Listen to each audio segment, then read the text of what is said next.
Tonight, a historic moment in northern Labrador. I respectfully and humbly offer an apology. The Premier is in Nunatsiavut apologizing to residential school survivors. This is really good news for the people of the West Coast. The province wants more information before deciding on a controversial mega project. For the first time since the hiring of their new head coach, the Newfoundland Growlers are going to go on a road trip. There were bruises in the games the first weekend, but we were 3-0, and it's hard to really have buy-in to corrections when you're winning games. I stopped by the Mary Brown Centre to have a chat with their coach about the upcoming trip to Trois-Rivières. This is CBC Here and Now.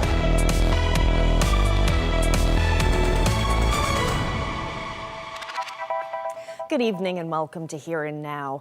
We begin in Nunatsiavut, where Premier Andrew Furey is making his way along the north coast of Labrador, delivering long-awaited apologies to residential school survivors and their families. With a heavy heart, I respectfully and humbly offer an apology to Inuit students of residential schools in Newfoundland and Labrador. As Premier, and on behalf of the people of Newfoundland and Labrador, I extend this apology to the students for all that you experienced while in residential schools, and to all Labrador Inuit. We are sorry.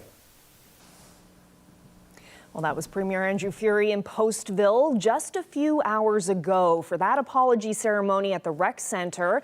And a few hours prior, he delivered an apology in Rigolette. There are ceremonies scheduled throughout the rest of the week, with stops still to come in Makkovik, Hopedale, Nain, and Happy Valley Goose Bay. The province and the Nunatsiavut government are inviting former students and their families, anyone impacted by residential schools. Here Now's Heather Gillis is on the North Coast.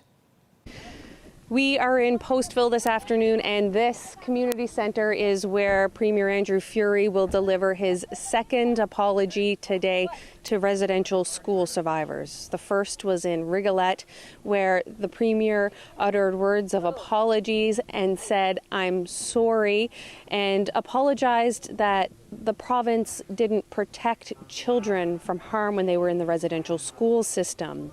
I extend this apology to the students for what you experienced while in residential schools, to your families, and to all Labrador Inuit. We are sorry. Now, this apology is a long time coming. 6 years ago, it was promised by then Premier Dwight Ball. He made that promise after Prime Minister Justin Trudeau gave a federal apology in 2017 after a class action lawsuit led to a settlement and then the federal apology. The Premier will be making more stops this week in Makkovik and Hopedale tomorrow, and then in Nain in Happy Valley Goose Bay on Friday. Heather Gillis, CBC News, Postville. Well, more time and more information. That's what the government wants from World Energy GH2 before it approves a controversial wind to hydrogen mega project on the island's west coast. The government's decision on the company's environmental impact statement was expected yesterday. Well, today, the environment minister says the company needs to do more work, and they'll need until the new year to review that work. Here Now's Colleen Connors has more. Where were you before? She's been hitting refresh on the government website every 5 minutes for the last day or two, since the much-anticipated October 31st deadline for a decision on a massive billion-dollar controversial wind energy project came and went, and still nothing. Until government released one sentence late this afternoon. This is really good news for the people of the West Coast. Over the past 50 days, the environmental assessment team reviewed the more than 4,000-page environmental impact study and decided the company needs to better explain the significance of the environmental effects of this massive project. A plan that will see World Energy build hundreds of wind turbines and a hydrogen ammonia processing plant on the island's west coast. It means that the government has reacted to an environmental impact statement that was lacking some of the precision and some of the details we would need to really know what are the impact of the project. So that's really excellent news for people here, because it means that we might get more information that explains better the impact, but also that means that we might have more information about the mitigation measure of these impact in the project. World Energy GH2's environmental impact statement has come under scrutiny by people living in the communities near the potential wind turbines, saying the project is too big and the process is moving too fast. In a letter to the company, Environment Minister Bernard Davis was clearer on his concerns, saying the statement is deficient and his department requires more info on the water use, potential environmental effects, mitigation and monitoring plans, and emergency response. This is a fast-paced industry. It's a very new industry in the global community. I know parts of it have been around for a very long period of time, but when you put it together in the scale and scope that we're looking at doing it in this province, and the global community is requiring it to be done, it's very important that we get it right and making sure that all the I's and T's are dotted and crossed. That's where we're at this point. The company plans on constructing hundreds of kilometers of roads on the mountaintops in the Port-au-Port and Codroy Valley, installing transmission lines and 200-meter-high wind turbines. Construction that has some residents reeling, saying their drinking water and quality of life will be greatly affected. One thing people should take away from this is that their comments were heard, so that it's important for people to the public to engage in these processes and mention their concern. It's not because it's a very technical language that you don't have an opinion, and you should make sure to put that opinion forward to the government so they can also hear from you and adjust as needed. The Environment Department is welcoming public comment on the amended environmental impact statement once World Energy GH2 submits the changes. There will be a 50-day public consultation period, followed by a decision. Colleen Connors, CBC News, Corner Brook.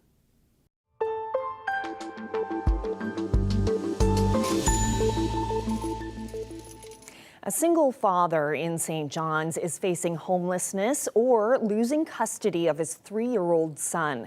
He says there are not enough resources for single parents, especially fathers, in the ongoing struggle for housing. Arlette Lazarenko reports. For now, this is Tristan Keats' home, but not the one he wants. This is his mother's small apartment, a rental. Keats is here temporarily with his 3-year-old son. That's going to come to an end soon. And even when I say that to housing and everything else, you're going to have to go look for a shelter. Well, that's the thing. There is no shelter that's going to keep me and my son together. His options? Not many in a housing market that's in crisis. High rents and scarce government housing are just one barrier. He feels his background is another. So once they see on a piece of paper and they don't even meet me and it just says AAS, single dad, child, all this stuff, they're usually just going to crumple it up and throw it out, right? At the Single Parents Association, Keats' story is familiar. When you look at the challenges that a dual income household is experiencing, it's probably doubled when you're looking at a single income household. So, just speaking for us alone, our food bank demand has skyrocketed in the last few months. Right now, he's on a waiting list for subsidized housing. That wait will take time, maybe 2 years, time he doesn't have. His choice is impossible. Go to a shelter and give up his boy. But you get to go home at the end of the day with a check, a house, your kids, whatever you want, and you don't have to worry about my problems anymore, right? You get to go home to your life and you work for the government with all your power and you basically tell us all that we're nothing. That's how I feel. I feel like that's what the government's telling me right now, that I'm nothing and my son is nothing. Single parents like Tristan Keats have few options for housing. He doesn't know how his story is going to end, but he knows he might end up here on the streets. Arlette Lazarenko, CBC News, St. John's. Well, the opposition pressed Housing Minister Paul Pike on this story in the House of Assembly today. Progressive Conservative MHA Jody Wall called for Pike to resign, saying many people in the province are at their breaking point. Pike responded that the provincial government does support those who face struggles while looking for affordable housing. We certainly empathize with the news story today and the tough navigating that they're having. However, we work very closely with individuals through the Housing Corporation, and we provide funding for those who have issues getting rental properties And this is in addition, by the way, to our own housing. And staying with housing, the City of St. John's has responded to Ottawa's call to do better when it comes to its housing plans. In a letter earlier this month, the federal housing minister said St. John's needed to be more ambitious when asking for federal money for housing. Now, the city is asking for $18.5 million to help pay for 471 new housing units over the next 3 years. We're looking at, over the 3-year period, $18,525,000 for funding, and that will equate to creation of about 158 units per year within the city. If the federal government agrees with this proposal, then we will also see us enabling alternative housing options to be built by filling the gaps in the housing stock within St. John's and streamline existing processes to improve the ease and predictability of doing a development with the city if you're a developer looking to build a new house for somebody. This funding will allow us to add some staffing on a contract basis to look at some of these development issues, neighborhood plans. So we want to go out and look at the neighborhoods and see what can happen in different neighborhoods. You know, we can't go out here and kind of, throw the baby out with the bathwater. We really got to have a systematic approach here to do this right. So the overlay of the neighborhood plans, going in and looking at higher density, post-secondary areas, downtown areas, because every neighborhood is going to be a little bit different. Every neighborhood can offer a little bit something different that doesn't destroy the neighborhood, but builds on capacity in the neighborhoods. And that's going to be our focus. We do need to build more houses. We need to densify the city. And so the public itself, the residents, our neighbors, all need to understand that, and that will shift the nature of some of our neighborhoods. I think any step, anything that you do to create one more door, there's hope. And I think this year, when you look at 158 units per year for 3 years, that should create a lot of interest. But not only that, Mark, but get people thinking, like, what else can we do? What else can we, and create that discussion, create the momentum within the community.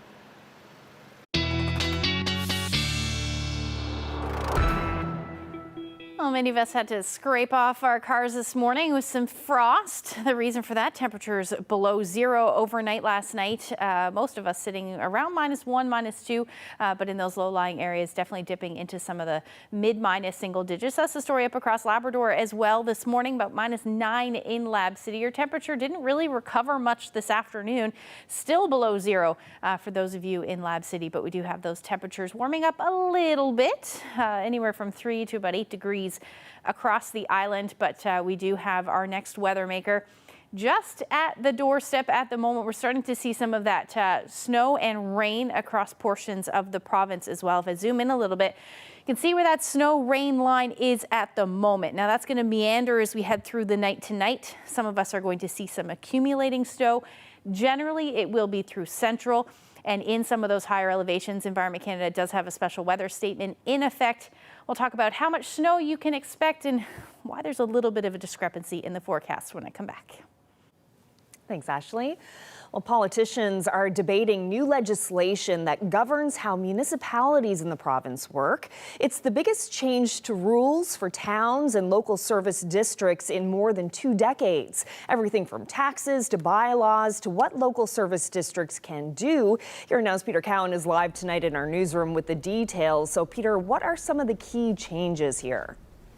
Well, Carolyn, let me start with one of the big ones, and that's on how taxes are collected. Towns are going to have more flexibility, so they'll be able to offer different tax rates to various businesses. For example, being able to offer tax breaks as a way to lure a new business to town.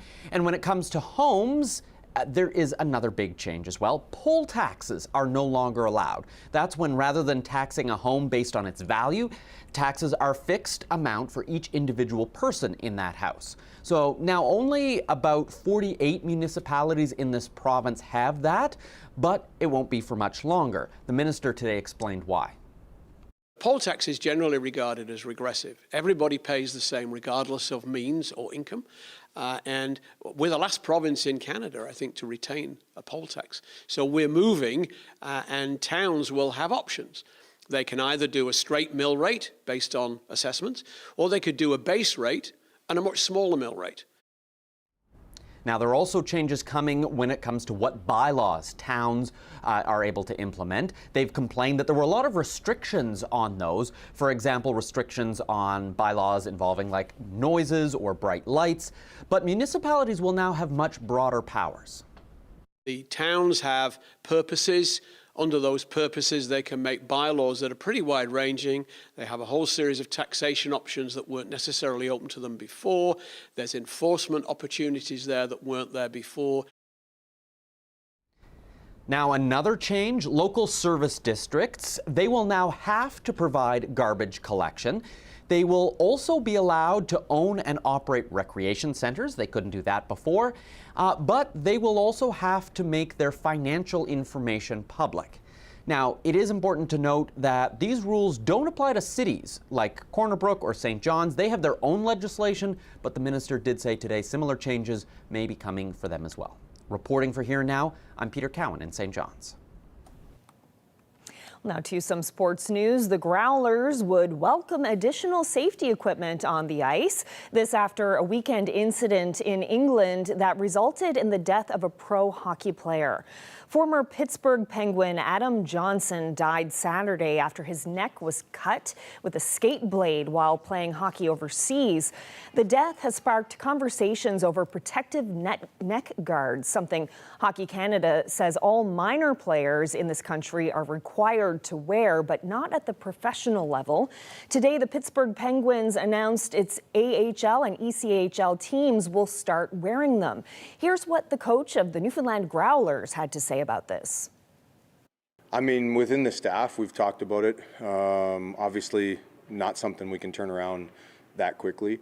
I believe that there's a ton of companies, equipment companies out there innovating new products that are less invasive or less restrictive for guys to wear. You know, we wear cut-proof wrist guards, we wear cut-proof socks now. So I think it's the trend, I think it's the way that it's going, and you know, there would be no resistance from me in any shape or form to make sure that, you know, we were doing the best as our ability to protect one another. Thousands of people across the province are experiencing the long-term effects of COVID-19.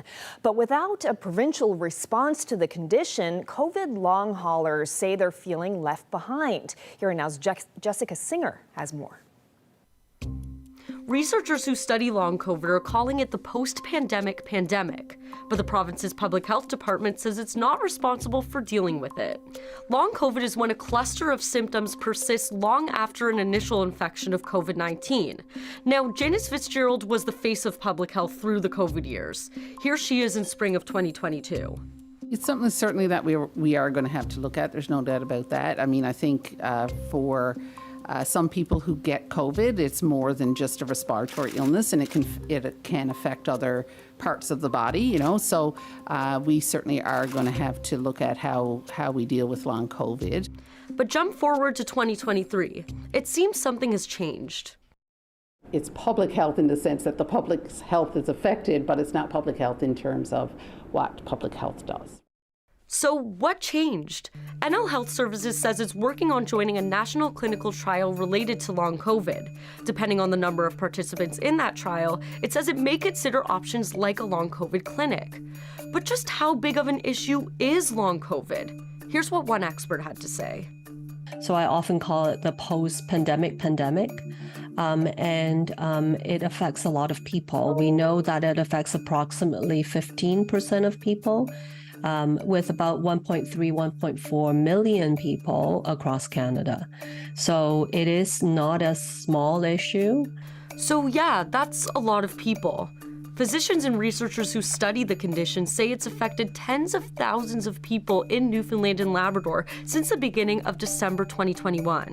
Stacey has had long COVID since 2020. She says the government should take people like her seriously. It is something that lasts with a large proportion of people, and not acknowledging it is not only discarding the people that are going through those hurdles, but it is also creating a problem. Stacey says the public needs provincial information and resources about the condition so that others who do have long COVID no longer have to suffer in the dark. Well, it's the annual Pumpkin Watch here at Bannerman Park in St. John's, and they're having a hard time keeping the pumpkins lit because it's raining, but that hasn't dampened the spirits of anyone here. We'll come back after the break and have a chat more about what's on the go here tonight. They climbed onto the roof of my house. They climbed onto my shed. They climbed over the fence into the neighbor's yard. Thank you. It was the gift that just kept giving, a cautionary tale on what not to do with your leftover pumpkin.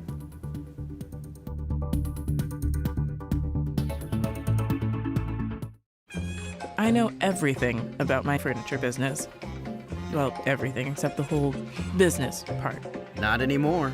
With QuickBooks, you can confidently manage your business. Take charge of your business. Intuit QuickBooks.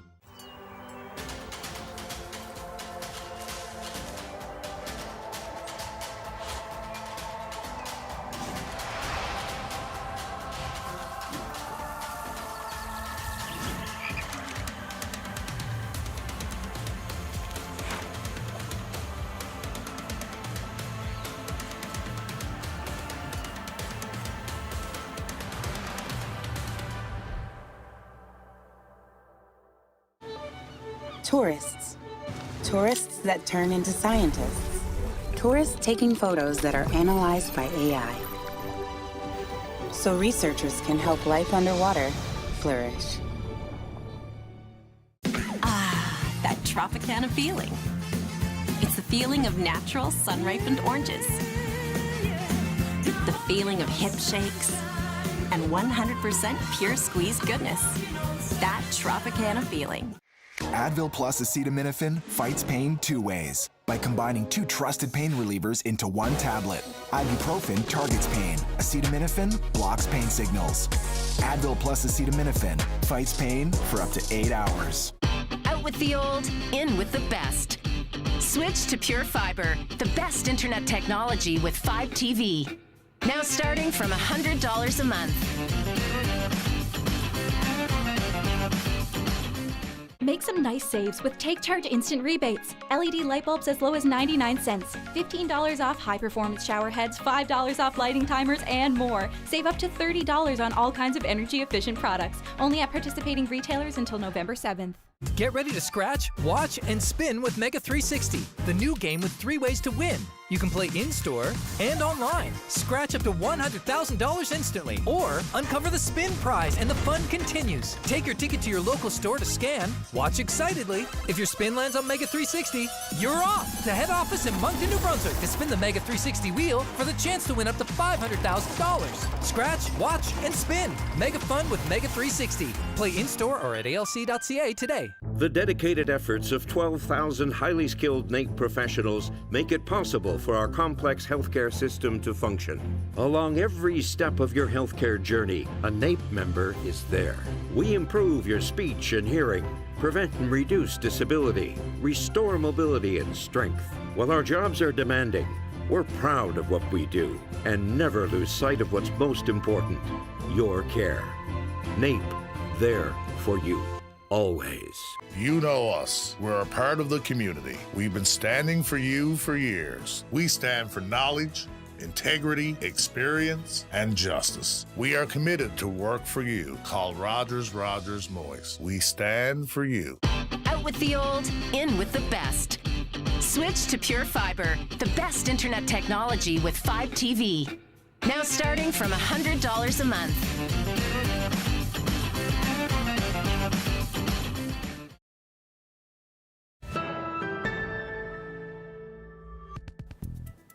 Don't toss away those jack-o'-lanterns. Pumpkins are getting one more time to shine in St. John's at the annual Pumpkin Walk at Bannerman Park in St. John's. That's where Jeremy Eaton is live tonight.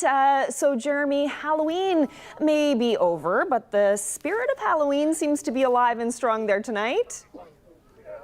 Yeah, the spirit of Halloween is there, even if the weather is not.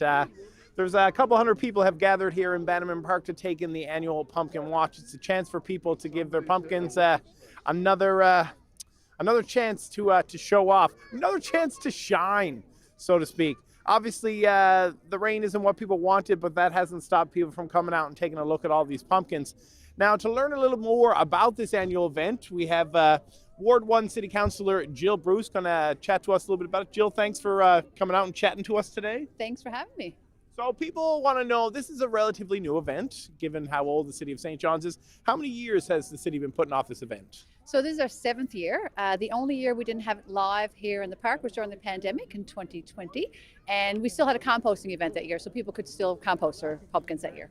So yeah, that's I think how this sort of started, was the chance to compost it. So what happens to all these pumpkins? I know that there's been crews around here with carts bringing them out, but what happens when all these people go home? Yes, it's a fantastic event. So tomorrow morning, our staff from Public Works will come and pick up all these pumpkins. They're going to take them to the Robin Hood Bay facility, and they're going to get composted. So it's great for the environment. Did you carve a pumpkin this year? I didn't carve one this year. It's the first year my boys just forgot, and I forgot. So, but I'm not nearly as creative as a lot of people here are. We're going to get to that. Now, before we get to that, you did talk about the hat. You didn't buy that, did you? You didn't carve a pumpkin, but you certainly made one. I didn't have a hat for the pumpkin on it, so I made it last night. So you've been here for a bit, walking around. What's the best looking pumpkin that you've seen? What's one that stood out for you, Councillor? I think I can't even pick a favorite because these folks are so talented. I've seen cats, I've seen minions, I've seen everything in between. It's absolutely fantastic.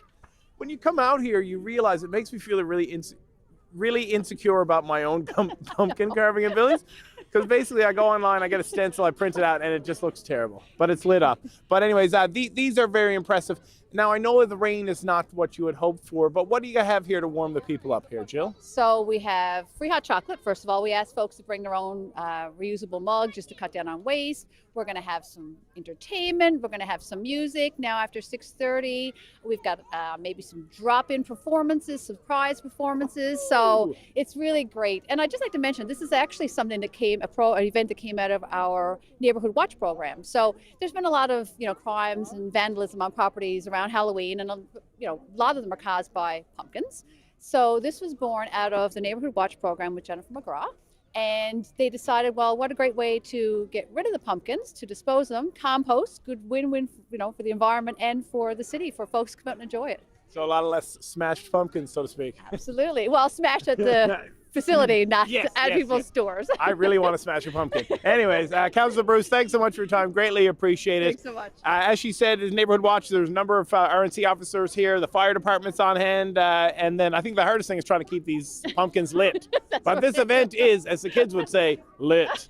Anyways, reporting live for Here Now, I'm Jeremy Eaton in Bannerman Park in St. John's.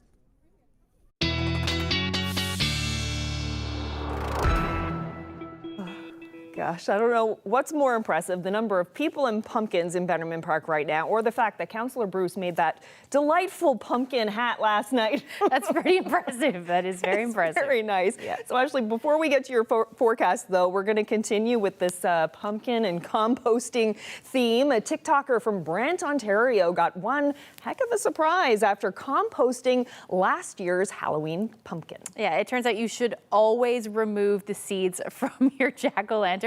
Otherwise, you might wind up like Chris Paul rainbows. This year, an incredible 300 pumpkins cropped up in their yard. This is great. Looking good. I noticed little plants popping up where I had not planted anything, and they turned out to be the pumpkin plants from the seeds that I had composted last year. This is the first pumpkin. My mind immediately went into how can I manage this? My pumpkins grew into the neighbor's tree. I found a TV antenna, one of those old metal TV antennas that came in 4 pieces of 10 foot tall each, and I put those around the yard so they could grow up. The pumpkins have reached the roof. And everyone's like, no, they'll ruin your house. Wow, this is gonna be a great story. Let's do it. Pumpkins, pumpkins, pumpkins. Overall, I had, I think, almost 300 pumpkins growing in my tiny little backyard. Oh, geez, Louise. So what we decided to do was set up this display at a childcare facility, and we read The Great Pumpkin, and they were so excited, and they all took a pumpkin home. I would just compost them and have the same problem next year. Oh, I just love that, how much they embraced all of those surprise pumpkins, and a good lesson to take the seeds out of those pumpkins. Yeah, definitely is. Hey, but they ended up with 300 pumpkins. That's pretty good. Yeah. All right, so let's talk about the weather. A chilly one today. What's in store? Yeah, it is chilly this afternoon. Temperatures are starting to drop a little bit, but the temperatures over the night tonight are really going to play a role, as they typically do around this time of year. Like I mentioned, the shoulder season earlier in the week, that is, obviously we're still in it. So temperatures play a major role on how much precipitation we saw.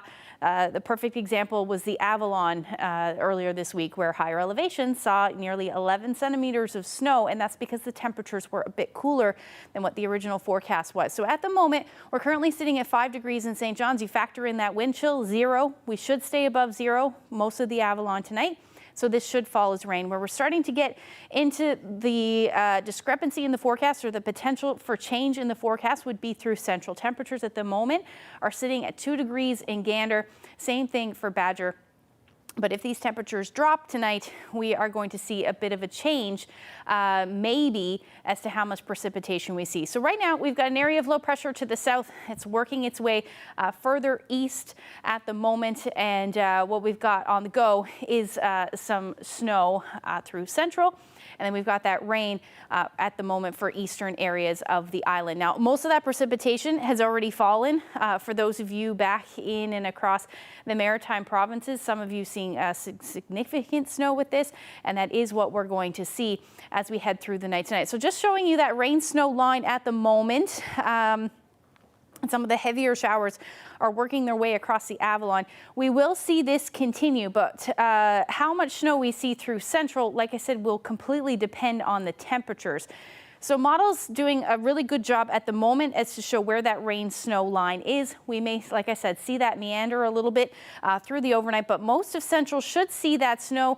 If temperatures are a little bit cooler, you may see a bit more snow up in the top range of the forecast as we head through the overnight periods. If you see your temperatures a little bit warmer, we may see that rain creep a little bit further east. But as we get into Thursday morning, we're going to start to see some of that snow creep a little bit further east, maybe towards Clarenville. You may see a few flakes in the mix as well. But overnight, I have the temperature sitting around 1 degree through central, so that should keep you in the snow for the most part. The winds are going to ramp up as we head towards the morning hours as well, about 40 to 60 kilometers per hour.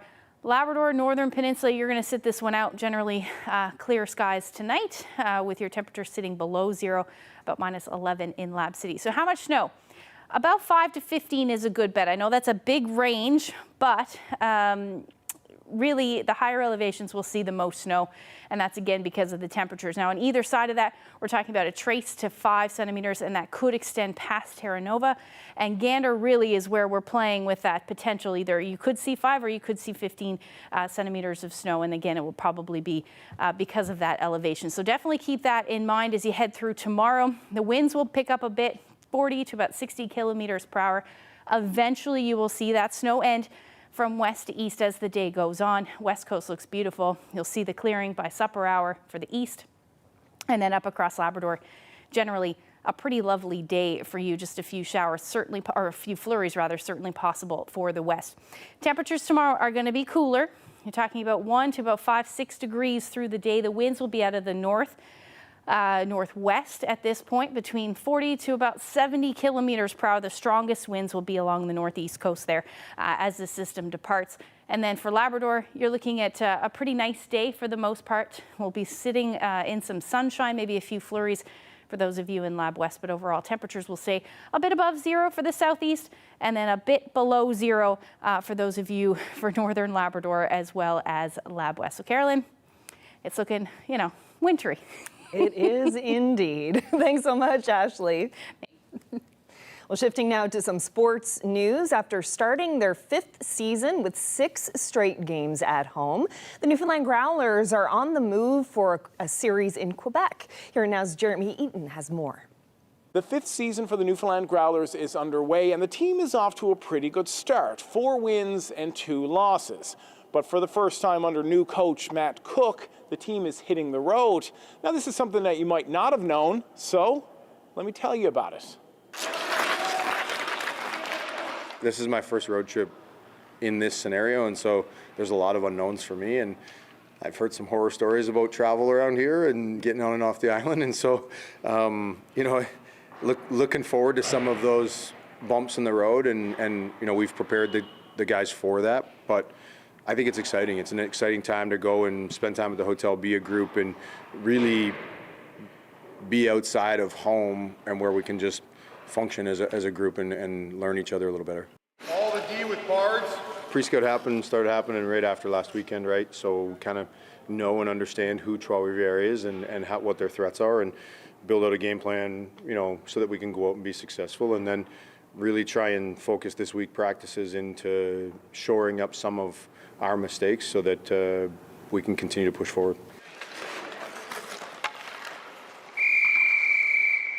We had 4 days of practice before we started the first weekend, and then 2 days of practice before we got into the second series. And so there hasn't been a ton of body of work for us to really trust and rely on one another to be in certain spots, which just puts it that much more emphasis on the ability to communicate in real time on the ice.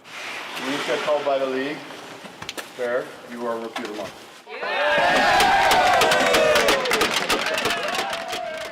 Super cool news, Mr. Berezowski is being named ECHL Rookie of the Month, and I think that's super cool for our group. Bear does everything right. He goes out and puts the work in every day, and I think he's an example that others can learn. And one of the things I said to them is hopefully you can utilize this as motivation for others to go out and want to earn that award. You could have taken that same amount of money, delivered an economics course to 104 students for the full semester, and at the end of the term, everybody could have had a 2-piece fish and chips. Well, more reaction to recent spending at Memorial University. The university's lecturers' union is weighing in. That's just ahead.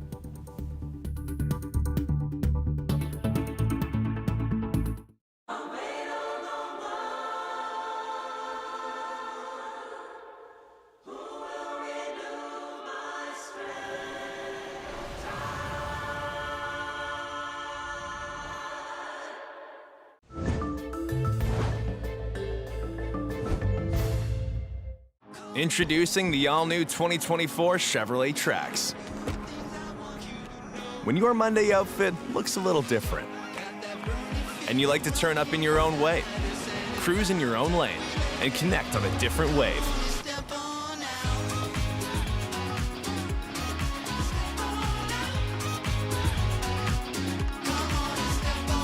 When you're all about living life by your own rules, own it.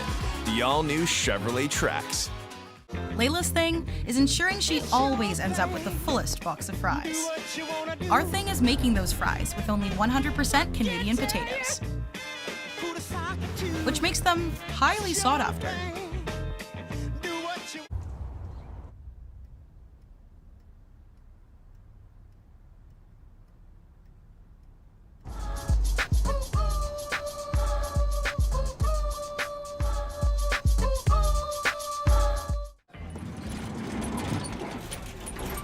Hey, what's up?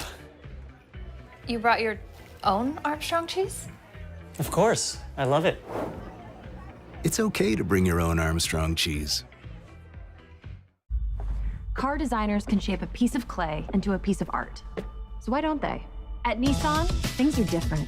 They design cars that look like swords, gladiators, the future, or wow. Nissan knows what thrill looks like because they design it into every car they make. Now at Nissan, lease a 2023 Rogue from $89 weekly for only 24 months. In stock now. When do you spray Febreze air? After every flush. In my kitchen. Febreze tackles my toughest odors. After vacuuming, because fresh means clean. I spray every chance I get. Starts working instantly to freshen any room. Febreze air. I'm Stephanie Evans. I'm from St. John's. I'm in my 3rd year of social work, and I have cerebral palsy. I was bullied a lot. I was isolated, I had teachers tell me that I would not make it to university. I went to the Janeway and there was a social worker there that helped me with coping skills. So now I fully accept my disability. So I have so many dreams and I know that I will achieve them. Real change starts with awareness. So visit breakingbarriersnl.ca. Electronics keep us connected to our world. Recycling ensures the resources inside devices are recovered and reused. More than ever, it's what's inside that counts. The future is in your hands. Don't let it go to waste. To find out more, visit recyclemyelectronics.ca.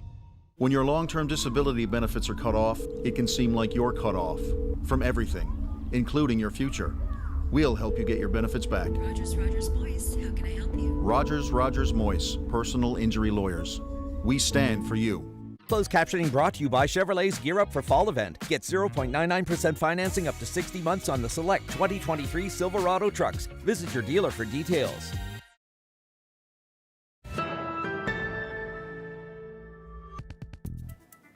Gobsmacked. That's the word MUN's Lecturers Union is using to describe the recent Auditor General's report highlighting widespread overspending at the university.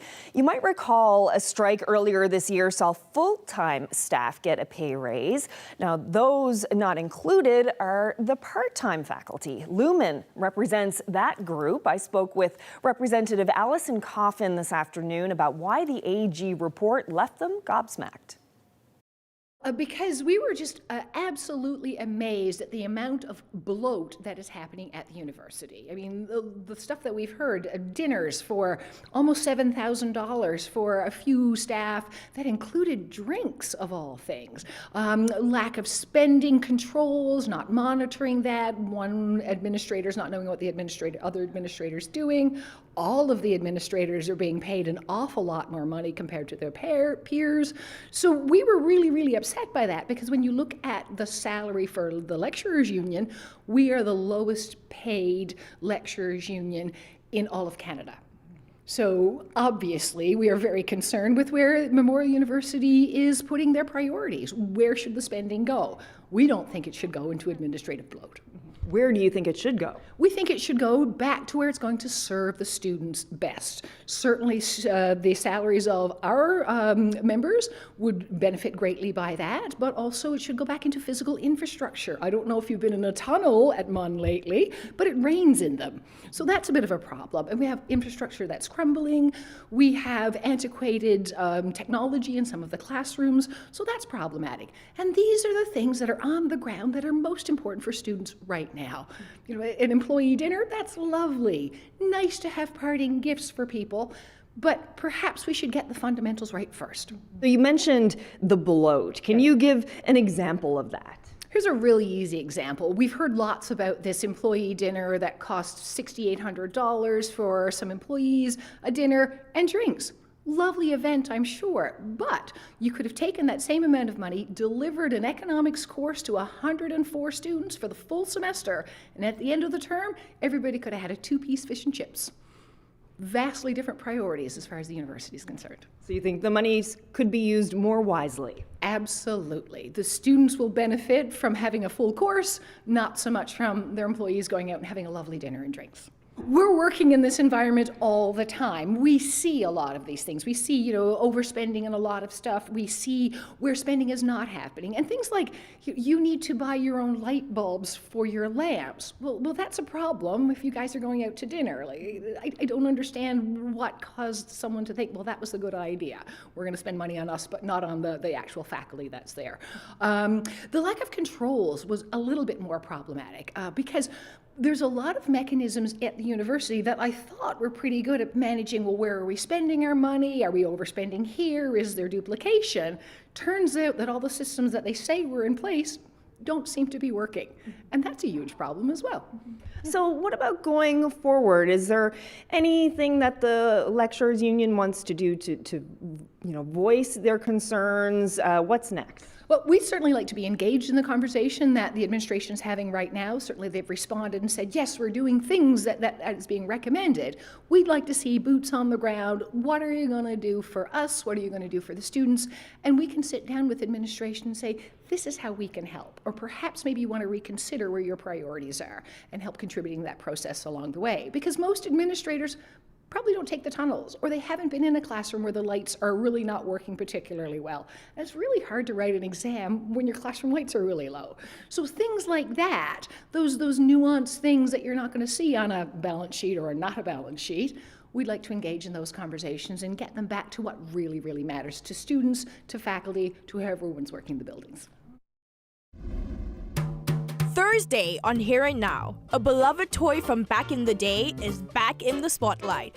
No, it's not Barbie, it's the Easy Bake Oven. This week, the Easy Bake Oven is turning 60, but our love for it is still fresh. It's not only the toy, it's the interaction with the child. So what's the secret ingredient to 60 years of success? That story Thursday, only on Here and Now.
Hi, I'm Adam Walsh, host and producer of The Signal. We brought the show to TechNL's Innovation Week at the St. John's Convention Center. We spoke to a load of folks about the latest that's happening in the tech industry. Here's some of the highlights from the show. We are currently doing a program for Newfoundland and Labrador youth, ages 11 to 18, who identify as a girl or within the 2S LGBTQIA+ spectrum. So the idea is that we want to show Newfoundland youth the impact of a career in technology.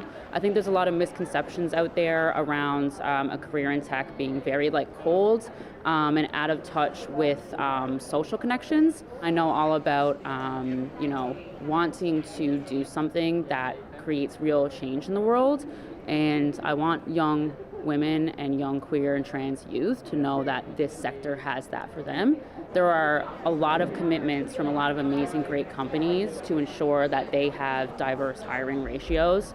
What we need to do as a province is challenge the larger educational institutions to create more diversity-driven programming. And I'm challenging them to put in incentives to recruit more people, diverse people, into these programs. I work with post-secondary students here in Newfoundland and Labrador across all sorts of different educational institutions to try to get them a bit more integrated within the tech industry here in our province. A lot of them are sort of unaware of what kind of positions they can have in the tech industry, especially those who are not doing technical degrees.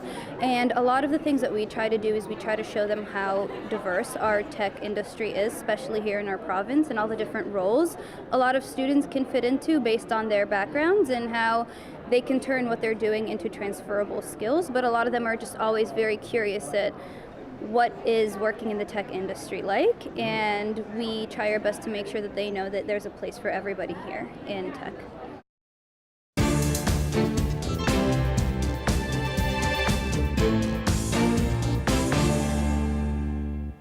The Prime Minister is standing by his change to the federal carbon tax plan despite mounting criticism. Conservative leader Pierre Poilievre has blasted the plan, which calls for a moratorium on home heating oil. Marina von Stackelberg has more on the political stakes of this heated debate. Rallying his caucus in Ottawa, Conservative leader Pierre Poilievre says it's fundamentally unfair. Prime Minister Justin Trudeau is only exempting some Canadians from the carbon tax. He divides by race, sexuality, vaccine status, and now region. The temporary 3-year break applies to those who heat with oil. That fuel is used in only 3% of homes, found mostly in Atlantic Canada. A divide and conquer strategy being condemned even by some New Democrats. The NDP in Saskatchewan and Alberta have come out against the 2 classes of citizenship that Justin Trudeau has imposed. The opposition NDP in those 2 provincial legislatures support motions to demand all heating be exempt. Saskatchewan has threatened to stop collecting the carbon tax altogether and is preparing for possible legal action by the federal government. I guess if it comes to that point where somebody's going to carbon jail, it likely will be me. In Ottawa, the Conservatives are calling on the federal NDP to support a motion they'll introduce to demand all home heating be exempt. Will Jagmeet Singh stand with provincial NDPers? Will he stand with the voters who put their trust in his MPs in places like Timmins and other cold northern communities? Or will he once again sell out working class Canadians in order to suck up to Justin Trudeau? That will be his decision. Yes or no, will you support the Conservative motion to call for an exemption for all home heating?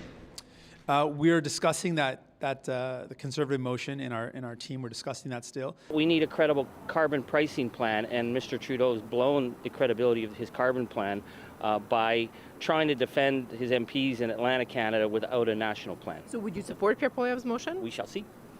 Whether the NDP decide to support this Conservative motion on Monday has the potential to drive a wedge between the New Democrats and the Liberals. The NDP have been supporting this Liberal minority government on key votes as part of their confidence and supply agreement. Marina von Stackelberg, CBC News, Ottawa.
So some of us are certainly going to wake up to snow, especially if you are through Central and definitely in the higher elevations as you head through your Thursday. But we should see some clearing skies as the day goes on, as our weather system moves offshore. And then we sit under generally a ridge of high pressure through Friday, which means the weather will be quiet. We may see some lingering showers and or flurries develop for those of you on the west coast, and then some cloud cover for the south coast of the island. Up across Labrador, you're generally looking at a quiet day, maybe a few flurries lingering around, but we will see some light snow move in, especially for Lab West as we head into the evening hours on Friday, out ahead of our next system that will move in. Temperatures across the island are going to sit somewhere between 5 to about 7 or 8 degrees through the afternoon. Again, we should see some sunshine. And then Labrador, you'll hover around the 0 degree mark for those of you in Lab City with that snow, but the rest of the Big Land, for central and southeastern portions anyway, you should sit a couple of degrees above zero, but you're going to stay below zero for the northern portions of Labrador. Now, as we head into the evening hours and then eventually Saturday morning rather, this is when the next system will start to really roll in. Up across Labrador, you're looking at some chances, some showers and or flurries. The southeast, that will be the story for you later on in the day on Saturday. And likely a few showers moving in. Now, note the return to more southerly flow. That is going to warm up the temperatures a little bit. So the next system that moves through, the best chance of seeing the snow will be across Labrador. Southeastern Labrador, you're looking at the rain, and then rain right across the island as well through your Saturday. Temperatures, like I said, will warm up.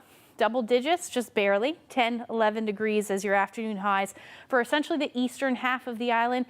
The western half of the island will sit between 6 and about 9 degrees. Now, the winds are likely going to ramp up with this one as well, especially towards northern portions of Labrador, the Great Northern Peninsula, potentially the west coast as well. Otherwise, temperatures are going to hover above zero for central and southeastern portions of Labrador. The rest of you, though, will sit into the minus single digits. Now, the warmish temperatures are going to continue for St. John's and eastern Newfoundland. That will continue right into next week. About 9 degrees as we get into Monday with that chance of showers in the mix, but our overnight lows are going to start to dip again. Sunday looks pretty nice for central Newfoundland. Monday, the showers will return. A little bit more unsettled for western Newfoundland, though, with either showers or flurries through Sunday and Monday. And then for those of you across eastern Labrador, you're looking at rain for your Saturday, clearing but cooling down for both Sunday and Monday. And flurries the story for western Labrador pretty much across the board as your daytime highs sit somewhere between 6 and 7 degrees below zero as we get into Monday. Lovely fall shot here. Oh, that's I could just hear leaves crunching as you go out on a walk. Rennie's River there. Christopher shared this lovely shot with us. If you have any that you would like to share with us, send them to Facebook. But the best place is email them to nlphotos@cbc.ca. Oh, looks like someone raked them all up in the background there. Or there's no trees, or it's just I'd say that's a wind tunnel right there. Yeah. Love those colors. Natural Thank you so leaf much. blower. Yeah, that's right. All of Newfoundland. That's right. Labrador. All right, well, that's it for us. Thank you so much for spending part of your evening with us. Good night.